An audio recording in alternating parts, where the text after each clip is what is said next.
May sigaw sa aming puso. Ako ang experience kay lipay kayo, lingaw kay daghan kay kabataan. Youth ang nangadto din.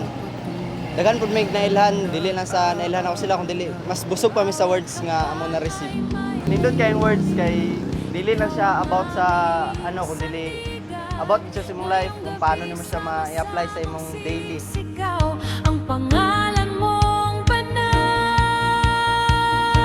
Hindi kami Siguro mas makonvict pa ta unya sa breaking session and dagan ipa-realize si Lord sa imuha and also ang conviction. And ang akong learning spot sa day 1 is gawing lifestyle ang prayers. Nang tumayo, di uurong kailanman. Dala namin ang iyong pag-ibig hanggang sa dulo ng daan. So far, I am so blessed. Nandito kami sa General Santos City to celebrate the youth conference sa Yanig. Expectations naman are met. Marami kaming natutunan, especially the Word of God, and enjoy siya. We are able to talk and have a conversation sa mga taga-Jensen din, not just sa Marbel, na mga youth people.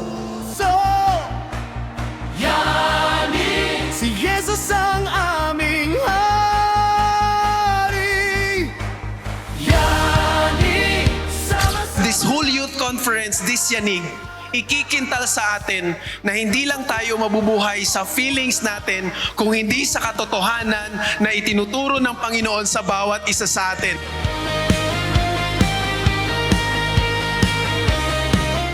Ang Diyos ay kayang kumilos kahit sa pinakamatinding pinagdadaanan mo sa buhay. Ang design ng Lord sa atin ay sama-sama tayong gumaling, lumakas, lumago, at talagang magkaisa tayo this time. Bawat kabataan ay tatawagin sa pag-ibig We have to mo. understand that we also have to shake our faith in such a way that the world will see how great God is in our lives.